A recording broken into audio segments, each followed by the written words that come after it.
이번 시간에는 문재인 전 대통령과 윤석열 현 대통령의 사주를 중심으로 한 공통점과 차이점이 무엇인가 하는 것에 대해서 한번 알아보는 시간을 갖도록 하겠습니다. 어디까지나 이 부분은 어떤 정치적인 그런 해석보다는 사주를 중심으로 해서 두 사람의 성정이라든가 정부를 운용하는 어떤 모습, 그런 것들을 논하고 있다 하는 그 점을 먼저 말씀을 드리겠습니다.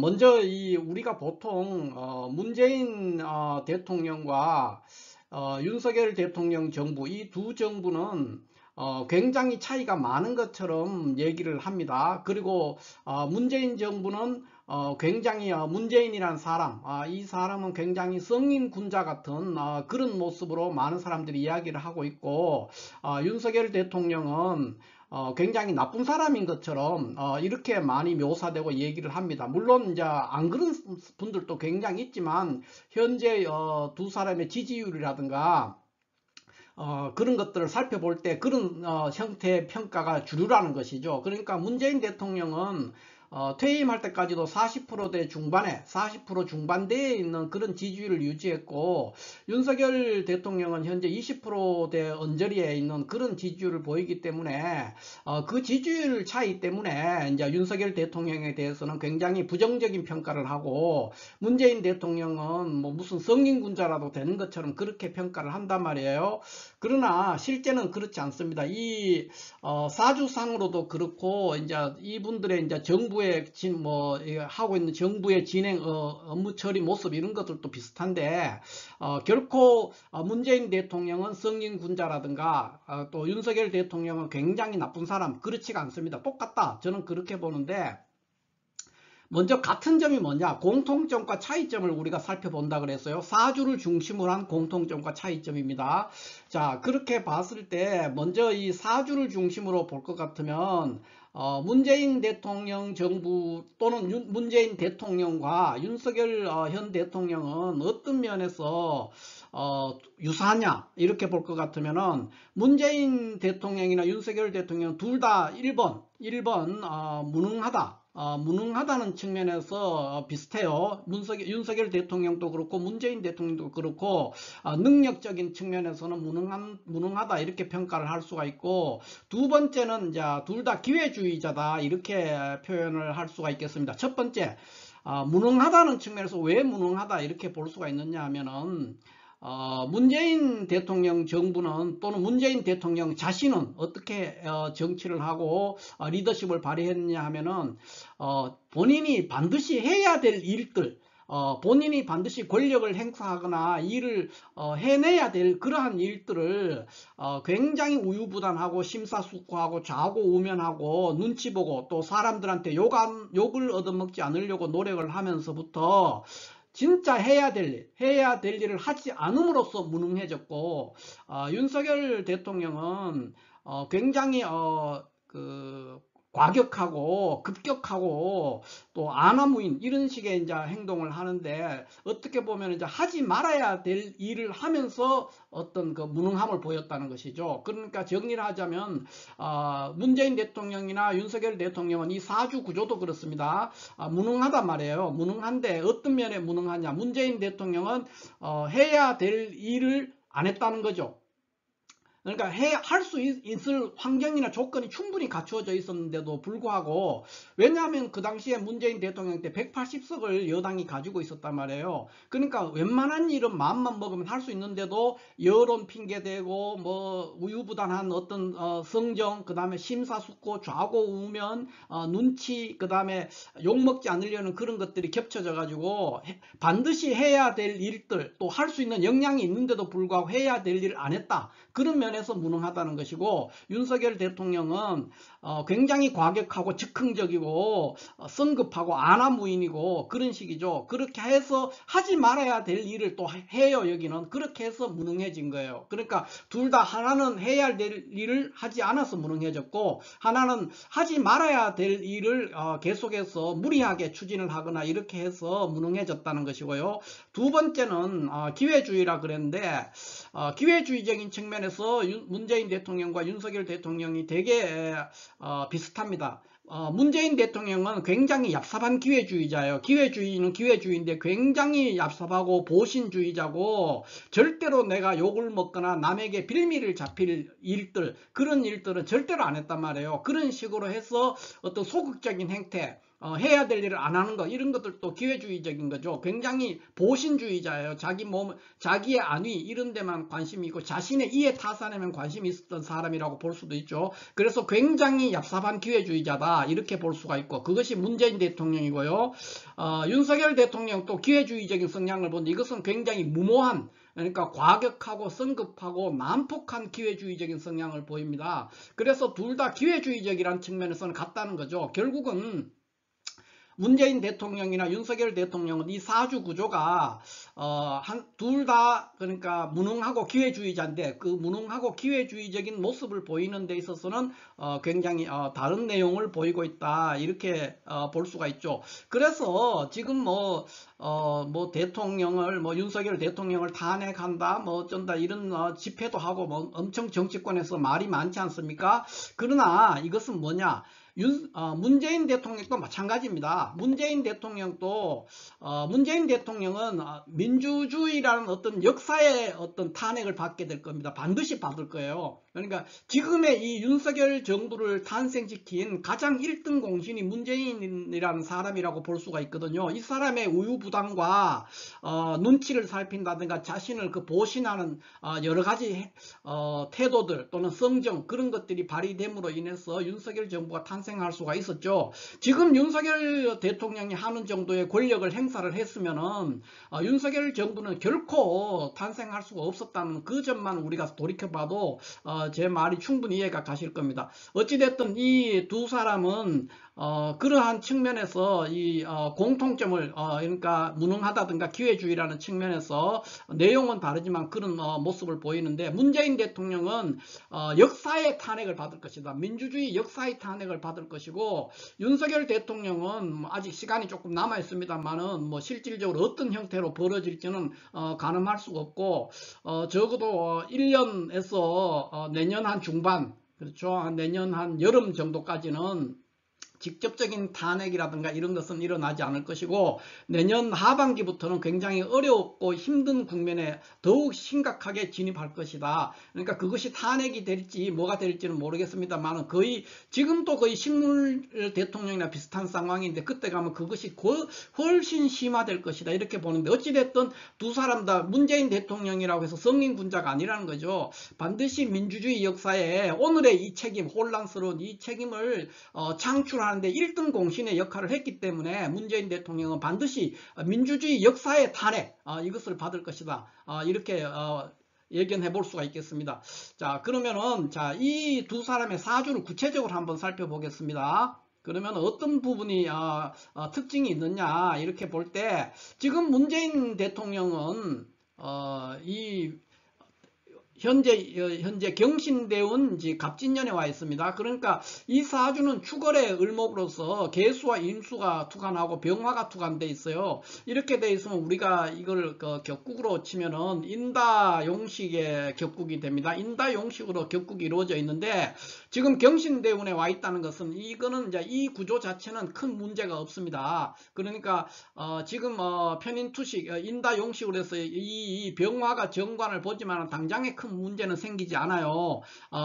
그런데 지금 이 갑진년은 굉장히 어렵죠. 갑진년은 운에서 갑목이 와서 병화를 부추김으로 해서 병화가 정관을 부술 수가 있거든요. 이런 상황이 되기 때문에 문재인 대통령의 갑진년 운세는 굉장히 어렵다, 이렇게 볼 수가 있습니다. 자, 그렇다면은 그 다음에 윤석열 대통령은 어떠냐, 이렇게 봤을 때 윤석열 대통령의 이 사주는 제가 여러 차례 설명을 했기 때문에 더 추가적인 설명을 하지는 않겠습니다. 다만 지금 같은 경우에 볼 것 같으면 이 금수상관격이거든요. 윤석열 대통령의 사주가 지금 자월경금으로서 금수상관격인데 칠사를 보고서 상관대살로 되어 있단 말이에요. 그런데 갑오대온 갑진년은 폐운입니다. 그래서 굉장히 어렵습니다. 힘들고 고단한 시간을 보내게 되는데, 지금 현재 6월 같으면 이제 경호월이 될 것이고, 경호월이 되고 7월은 신미월이 됩니다. 그래서 이 두 개의 달, 그러니까 6월, 7월은 금년 중에서도 그래도 그나마 숨을 돌릴 수 있는, 좀 여유를 가질 수 있는 그런 시간입니다. 왜 그러냐? 비겁이 와서 이 사주의 가장 기신인 이 간목이라는 재성을 지금 제거를 하고 있어요. 그래서 6월, 7월 중에는 그렇게 많이 힘들지 않을 것이다. 그리고 어느 정도 정상적인 뭐 업무 집행이라든가 어떤 활동이라든가 이런 것도 하고 심리적으로도 상당히 안정될 수 있는 그런 시간이다, 이렇게 보기 때문에 윤석열 대통령은 갑오대원 갑진년이 좋지 않은 운을 분명하지만, 그러나 이 해에서도 6, 7월은 견딜만한 운에 와 있다, 이렇게 볼 수가 있겠습니다. 어찌됐든지 간에 윤석열 대통령과 문재인 대통령은 이 공통점은 무능하다든가 기회주의자라든가 이런 면에서는 공통점이 있고요. 차이점은 그럼 무엇이냐? 이 문재인 대통령은 이게 인수격이거든요. 이 사주가 인수격이기 때문에 일단 거짓말은 잘 하지 않습니다. 그러니까 정직한 정부여서 나름대로 어느 정도 상대적인 것이긴 하지만, 물론 뭐 전혀 거짓말 안 했다 이런 건 아니지만, 그러나 가능한 한 그런 거짓말 또는 빌미가 잡힐 행동을 하지 않기 때문에 나름 이 상대적인 표현을 하자면 정직한 정부였다, 이렇게 표현할 수 있고, 거짓말을 훨씬 적게 하는 정부였다, 이런 면에서는 차이가 있습니다. 그러나 여기 지금 윤석열 정부 같은 경우에는 굉장히 거짓말을 잘합니다. 이런 자월경금의 상관격이거든요. 상관격이 격국이 무너져 버리면, 상관격이라고 해서 다 거짓말을 하는 건 아니에요. 상관격이 격국이 무너질 때, 그러니까 갑오대원 갑진년처럼 이렇게 격국이 무너지게 되면은 거짓말을 하게 됩니다. 그러니까 상관 본래의 그 나쁜 흉신적인 성향들이 확 드러나기 때문에, 이렇게 되면 이제 거짓말을 하기 때문에, 현재 상태로는 이제 문재인 정부는 좀 더 정직했고 윤석열 정부는 좀 더 거짓말을 많이 하는 정부다, 이렇게 볼 수 있고, 뭐 제가 조금 전에 무능하다든가 기회주의라든가 이런 면에도 보면은 문재인 대통령 같은 경우에는 뭐 남북 문제라든가 검찰을 개혁한다든가 언론을 개혁한다든가 이런 모든 면에서 실제로 이루어진 게 아무것도 없거든요. 그럴 수 있는 어마어마한 힘이 제공돼 있었는데도 불구하고 아무것도 안 했어요. 그래서 다 도루묵되고 있는데, 윤석열 정부 같은 경우는 어떠냐? 특징이 그러니까 문재인 정부는 굉장히 신중하고 우유부단하고 좌고우면하고 눈치 보고, 그 다음에 누군가에게 책 잡히거나 빌미를 제공할 일을 안 하려고 하는 굉장히 소극적인 정부였는데, 그러니까 자신에게 주어진 권력이나 권한을 10분의 1도 활용하지 않은 그런 정부니까 그게 결국 무능한 거로 연결이 됐거든요. 그런데 윤석열 정부는 굉장히 즉흥적이고 성급하고 안한무인이고 굉장히 과격하게 힘을 행사하고, 내한테 주어져 있는 권한보다도 훨씬 많은 힘을 활용하고 있어요. 그래서 그렇게 되기 때문에 모든 정책이 서립게 되기 쉽고 어설프게 되기가 쉽죠. 그래서 보면은 이제 윤석열 정부도 보면은 뭐 인구 정책이라든가 5세 어린이가 입학을 하는 문제라든가 의사를 증원시키는 거, 또는 남북 관계라든가 외교에서 뭐 러시아나 미국과 굉장히 거리가 멀어져 버렸다든가, 또는 영일 만에 석유가 나온다고 이렇게 성급한 발표하는 거, 이런 모든 것들이 하나의 그 내용적인 측면에서의 차이점이다, 이렇게 볼 수 있습니다. 큰 차이로는 여기에는 이제 하나의 그 거짓말을 좀 잘 하지 않는 정직한 정부, 여기는 거짓말을 좀 하는 정부라는 거고, 하나는 둘 다 결국은 아무것도 안 했는데, 남북 문제, 검찰개혁, 언론개혁 다 안 하는데 그 추진 방법이 굉장히 과격하냐, 또는 굉장히 우유부단하고 추진을 못했냐, 그런 데서 공통점과 차이점이 나오고 있다, 이렇게 볼 수가 있고, 문재인 정부에 그나마 유일한 공이 있다고 하면은 이제 코로나를 슬기롭게 극복을 했다 하는, 그거는 하나의 이제 평가를 해줄만 하죠. 그러나 그것은 어떤 원래부터 계획된 것이 아니라 우연히 왔던 거를 잘 그 위기를 잘 관리했다, 이렇게 이해를 하면 될 것 같아요. 제가 지금 오늘 윤석열 대통령과 이 문재인 대통령의 사주의 공통점과 차이점을 이제 사주를 중심으로 이렇게 비교를 해보는데, 마지막으로 여기 보면은 지금 그 정약용 선생이 여기에 와서 그 정약용 선생이 그 부여에 가서 옛날에 그 백제의 수도 사비성에서 그 시를 쓴 게 있습니다. 그래서 부여회고라는 시인데요. 이 시를 보면서 한번 이거는 이제 제가 문재인 대통령을 위해서 이 시를 인용해 놨거든요. 거기에 보면 뭐라고 돼 있냐면은 소산궁궐 울창하 궁여 여화 내나하 이래서 이게 무슨 말이냐면은 그 부여의 그거 사비성을 말해. 사비성 궁궐이 참 아름답도다. 꽃 같은 궁녀들이 얼마나 즐거웠겠는가. 그 다음에 십제 신부 종계로 사만왕기 취실라 그래서 그러니까 십제라는 거는 백제의 초기 이름. 초기 백제를 지금은 백제 그러지만 그 당시에 초기에는 이제 십제라 그랬어요. 십제의 신부 그러니까 어떤 행운 같은 겁니다. 행운. 십제의 어떤 운이 계로왕에서 끝이 났고 사만의 기운이 신라로 모였다. 이렇게 돼 있죠. 그 다음에 여기가 이제 핵심적인 내용입니다. 이 내용은 이제 무슨 말이냐 하면은 그 백제 의자왕이 망하기 전에 그 백제의 충신 성충이 있거든요. 성충이라는 사람이 있었는데 그 사람이 의자왕에게 굉장히 간곡히 이제 간언했는 게 있는데 뭐냐면은 외침이 있을 건데 신라나 뭐 당나라 이런 데서 침입이 있을 건데 그 침입이 있을 때 육지로는 탄년이라 그랬어요. 탄년. 그러니까 지금의 충청남도 금산면 일대라 그러는데 이 육지로는 탄년에서 막아야 되고 그 다음에 바다나 강으로 오는 것은 금강하고 그러니까 기벌포에서 막아야 된다. 이렇게 이제 굉장히 강조를 했어요. 그런데 의자왕이 그걸 무시하고 그러니까 사비성이 이 성 주변에 있는 강이라든가 그거를 이제 굉장히 외적이 들어오기 어렵게 굉장히 안전한 성이라고 파악을 한 거예요. 그래서 유간초롱 횡강안 그랬어요. 그러니까 백마강을 둘러싸고 있는 그 사비성 그러니까 백제의 수도였죠. 그것의 그 자연적인 어떤 요새적인 그런 걸 굉장히 믿었다는 거예요. 그래서 유간 초롱 횡강강 그러니까 초롱성이 강을 둘러치고 있는 그것만 믿었다는 거예요. 그것만 믿고 불신 운범 도해파 그랬으니까 운범이라는 건 구름대 같은 배들이니까 그러니까 함대죠. 대규모 함대가 바다와 강을 건너오는 거는 알지 못한 믿지 않았다는 거죠. 그런 일이 없을 것이다 이렇게 생각했을 것이다. 그래서 이제 정약용 선생님 마지막 이야기입니다. 욕파잔배 그랬으니까 남아있는 술잔을 들어서 그 계백장군에게 한 잔 따로 주려고 하는데 황량한 사당에 안개비와 함께 안개비 때문에 등나무 덩쿨이 굉장히 희미하게 비치는구나, 희미하게 보인다 이렇게 이제 설명을 했어요. 여기서 이제 성충 같은 사람이 지금 문재인 정부라면 어떤 사람들이냐면은 조국이라든가 추미애 같은 사람이 될 수가 있어요. 그러니까 조국이나 추미애 같은 사람이 그 법무장관을 하면서 윤석열 정부의 출범이라든가 연성 쿠데타라든가 이런 얘기를 굉장히 직간접적으로 많은 곳에서 얘기를 했단 말이에요. 그랬는데도 불구하고 문재인 대통령이 그거를 듣질 않았어요. 그러니까 추미애 장관이라든가 조국 장관에게 이렇게 하극상을 한다든가 그때 요즘 같으면 생각도 할 수 없는 일이죠.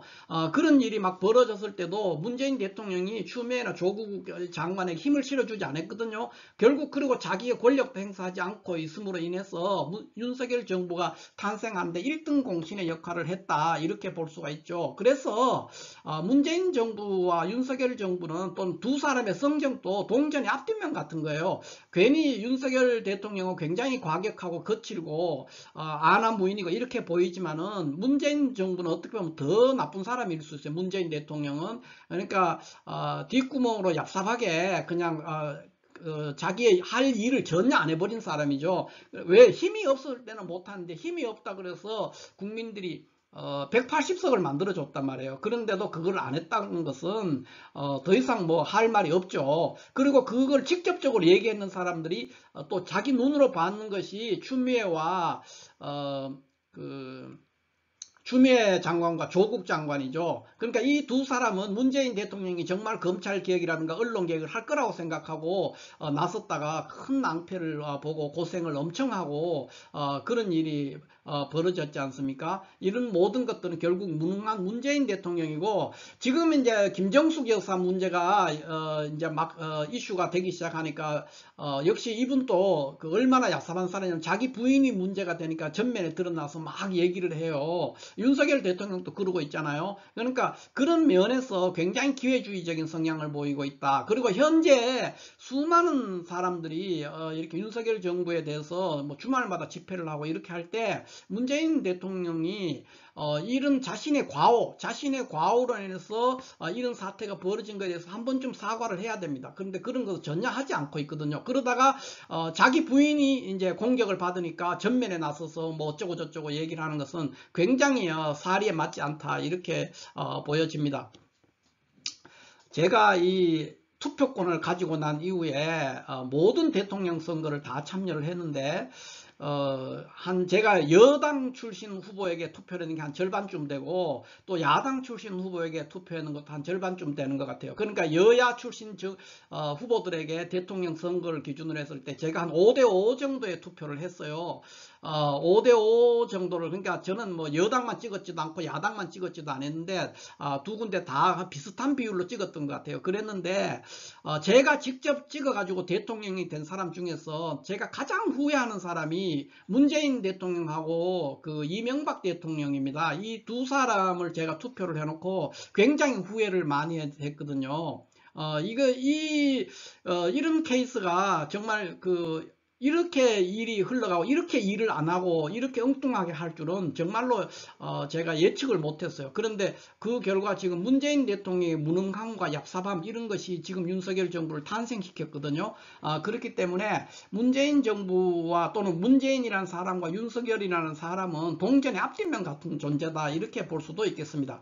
자, 이렇게 해서 오늘은 이 문재인이라는 사람과 윤석열이라는 사람, 이 사람을 사주를 중심으로 해서 이 사람들이 어떠한 현재 위치에 와 있고 또 어떠한 성정을 가지는가 하는 부분과 문재인 대통령에게 굉장히 충성스러운 진언을 했던 추미애와 조국 장관을 정약용 선생의 부여회고라는 시에서 나오는 그 성충이 얘기했던 탄년, 육지로는 탄년을 맞고 강이나 바다로는 금강하구에서 요새를 구축하면은 그러니까 나라를 보존할 수 있을 것이다 했던 그 말을 무시하고 결국은 백제가 망했듯이 문재인 대통령이 그렇게 함으로써 지금 많은 사람에게 윤석열 정부가 출범할 수 있게 도와줌으로 해서 많은 사람이 지금 어렵고 고통을 받고 있지 않습니까? 이런 부분에 있어서 문재인 대통령은 반드시 민주주의 역사의 탄핵을 받을 것이다, 이렇게 볼 수가 있겠습니다. 자, 이렇게 해서 오늘 문재인 전 대통령과 윤석열 대통령의 사주상의 공통점과 차이점에 대해서 한번 살펴봤습니다. 감사합니다.